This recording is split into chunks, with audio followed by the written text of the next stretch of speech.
Hello friends, कैसे हो आप सब। आई होप आप सब ठीक होगे। सो स्टूडेंट्स, कल हमने किसके बारे में पढ़ा था? नेफ्ट के बारे में। तो आज हम उसका सेकंड पार्ट पढ़ते हैं, आरटीजीएस। आरटीजीएस की फुल फॉर्म क्या होती है? Real time gross settlement. क्या होती है? Real time gross settlement.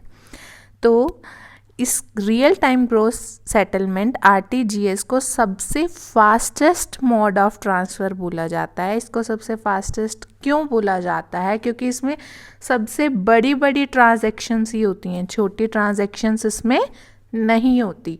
क्योंकि हमने नेफ्ट में पढ़ा था, वहाँ सिर्फ 2 लाख तक की, मैक्सिमम 2 लाख तक की ट्रांजैक्शंस होती थी, लेकिन आरटीजीएस में मिनिमम अमाउंट 2 लाख है और मैक्सिमम तो बड़ी से बड़ी ट्रांजैक्शन हो सकती है, कोई लिमिट ही नहीं है। 1 करोड़ की, 2 करोड़, कितनी भी हो सकती है। तो अब इतनी बड़ी अमाउंट हमने ट्रांसफ़र करनी है तो हमारे पास इतना टाइम तो होगा नहीं जिसने ट्रांसफ़र करनी है। तो ये बैंक है जो वो फैसिलिटी प्रोवाइड करता है अपने कस्टमर्स को, जो बड़े बड़े अमाउंट ट्रांसफ़र करती है उनको बहुत ही फास्टेस्ट मोड में ट्रांसफ़र करता है। ठीक है, ये इलेक्ट्रॉनिक पेमेंट सिस्टम है जो आरबीआई ने इंट्रोड्यूस किया था। ये भी आरबीआई ने इंट्रोड्यूस किया था और इसको इलेक्ट्रॉनिक पेमेंट सिस्टम भी बोलते हैं। और ये बहुत ही फास्टेस्ट मोड है ट्रांसफ़र का। ये जैसे नेफ्ट में 30 मिनट्स लग जाते थे, 30 मिनट्स टू 2 आवर्स, इसमें कोई भी टाइम नहीं मिलता। ऑन द स्पॉट दूसरे के बैंक में जहां हम पैसे ट्रांसफ़र कर रहे हैं, on the spot he transfer हो जाते हैं, कोई टाइम नहीं लगता। बस इसमें हमें क्या रिक्वायर्ड होता है? इसमें हमें चाहिए होता है आईएफएससी कोड। आईएफएससी कोड होता है ना, हर बैंक का होता है, वो वाला कोड हमें चाहिए होता है और इंस्टेंट ट्रांसफ़र हो जाते हैं। लेकिन ये भी नेफ्ट की तरह हॉलीडेज़ पे नहीं होता। बैंक हॉलीडे होगी, जिस दिन बैंक की छुट्टी होगी उस दिन हम आरटीजीएस नहीं करवा सकते, बिकॉज ऑब्वियस सी बात है, जिस दिन छुट्टी होगी तो आप बैंक कैसे जाओगे? जब बैंक जाओगे ही नहीं तो आप कैसे ट्रांसफ़र कराओगे?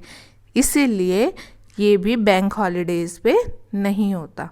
क्लियर है आप सबको? आई होप आप सबको ये टॉपिक समझ आ गया होगा, नेफ्ट और आरटीजीएस। नेफ्ट और आरटीजीएस में क्या डिफरेंस है? जो नेफ्ट है वो मैक्सिमम 2 लाख तक की ही लेता है ट्रांजैक्शन, उससे ज़्यादा की नहीं लेता। लेकिन आरटीजीएस है वो 2 लाख से भी ज़्यादा की ट्रांजैक्शंस को ले लेता है। जैसे 1 करोड़, कोई लिमिट ही नहीं है, 1 करोड़ 2 करोड़, कितने मर्जी हाई लेवल की ट्रांजैक्शन हो वो ले लेता है। जो नेफ्ट है उसका प्रोसीजर थोड़ा सा स्लो है, means on the spot payment नहीं होती, लेकिन आरटीजीएस में ऑन द स्पॉट ट्रांसफ़र हो जाता है। ठीक है, उसमें 30 मिनट्स से 2 आवर्स लगते हैं नेफ्ट में, लेकिन आरटीजीएस में इंस्टेंट पेमेंट होती है। उसमें बैचेस में होती थी पेमेंट, याद है ना बेटा आपको? उसमें बैचेस में होती थी, बैच प्रोसेसिंग सिस्टम से। इसमें बैचेस में नहीं होती, इसमें इकट्ठी पेमेंट हो जाती है। वो भी बैंक हॉलीडे पे नहीं होता था, ये भी बैंक हॉलीडे पे नहीं होता। उसमें आईएफएससी कोड रिक्वायर्ड नहीं होता था, इसमें आईएफएससी कोड रिक्वायर्ड होता है। ये डिफरेंस है। उसको भी इंट्रोड्यूस